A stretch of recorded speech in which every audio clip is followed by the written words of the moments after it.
Hello, hi. Well, today I wanted to share my snacks, crackers made out of juice pulps, and it's healthy, so I decided to share it with you guys. So if you are interested, keep on watching. Pero if not, then wala na akong magagawa. Just watch 3 minutes, please.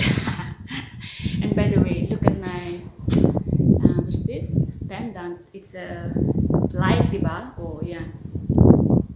Napulot ko lang po siya sa seashore yesterday. So, yeah, sabi ko parang ang ganda naman niya maging pendant. Kaya ginawan ko siya ng pendant. Yan siya. Like means okay. Okay. So, yes, without further ado, let's start.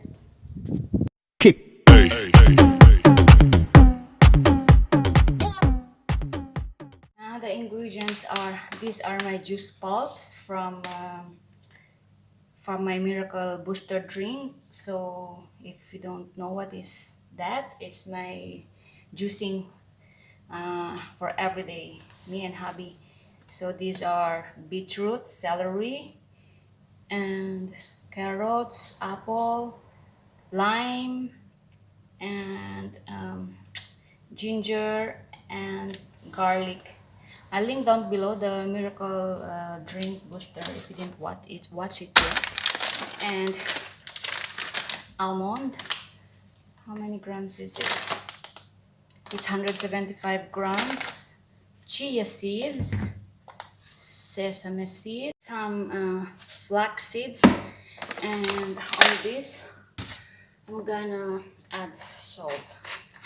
So depends if you want to put some dash of pepper, but for me it's just salt.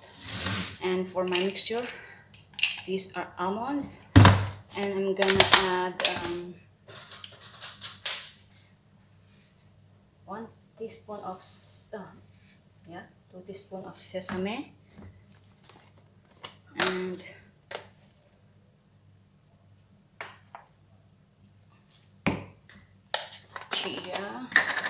chia and flax, so it's all 2 teaspoons.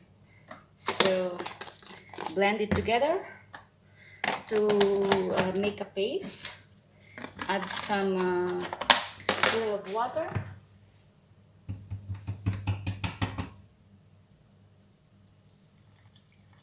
just a little bit for the paste. Let's start to blend.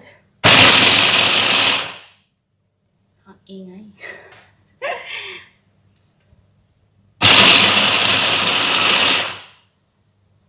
So I transfer it to this bowl, and I added salt already, and halo lang. And this is the mixture from my almond and those flax seeds, chia seeds, and sesame.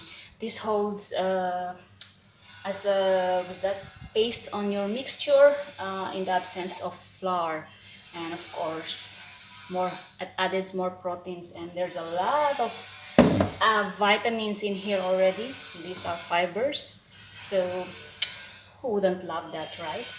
It's awesome recipe. It's good for us. It's good for our digestion, girl. Digestion.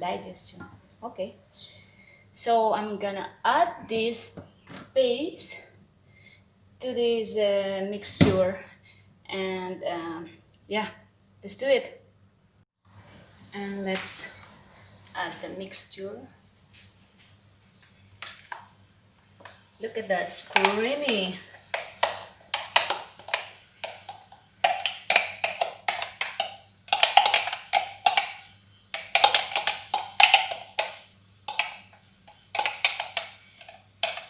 And then you can use your hands to mix it.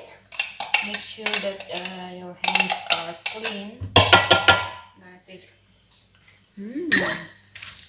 Creamy.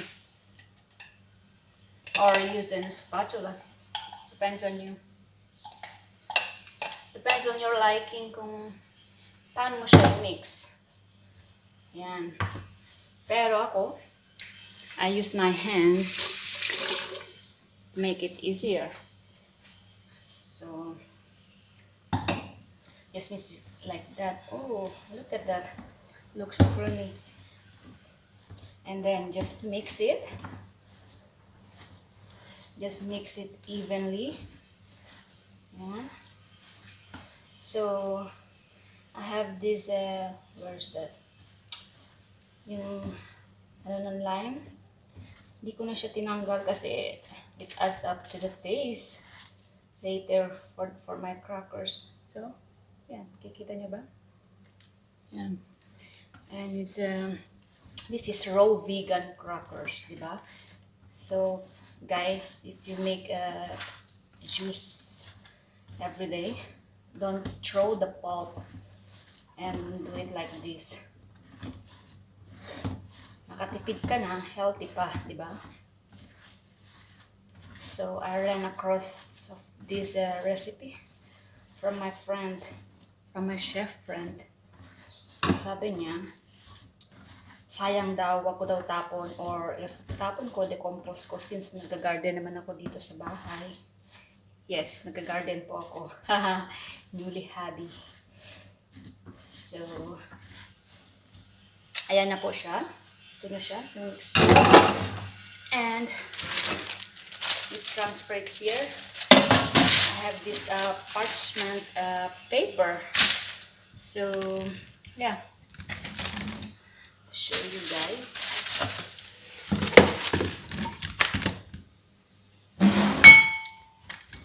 Ayan. So, I'll transfer here. And, ayan. Do it evenly. Make sure na walang hole.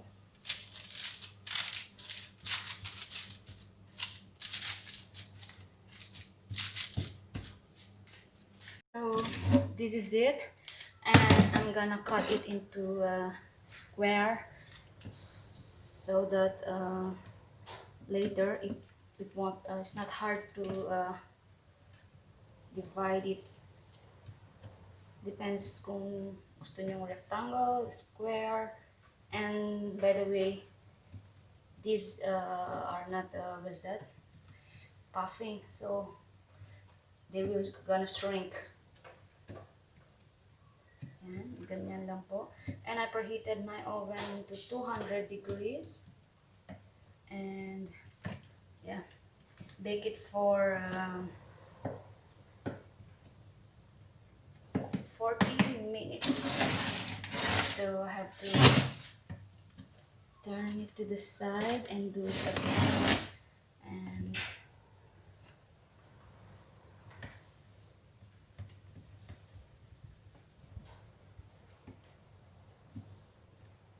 you know, these are my new favorites. It's healthy, it's cheap, and well, nothing going to waste for the juice pulps, diba? So if you want to try this, go ahead and do it. And this is it. Into the oven, darling. And this is it. Ito na po siya. As you notice, there are some missing parts because I tried it. And yeah, I baked for 40 minutes. And I want it more like crispy. So all in all, I baked for 1 hour. Yeah. And ang bango. Sobra.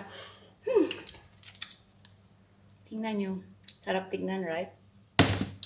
So, ito na yung reason kung bakit tag nito. Kinat ko siya into square or rectangle. Kasi tignan nyo, ang bilis to. Ang bilis matanggal. Diba? Ayan. Dito na nga lang sa dulo. Ayan na siya, oh. Sarap. Hope nag-enjoy kayo sa video. Till next time, thank you for watching. God bless everyone. Bye!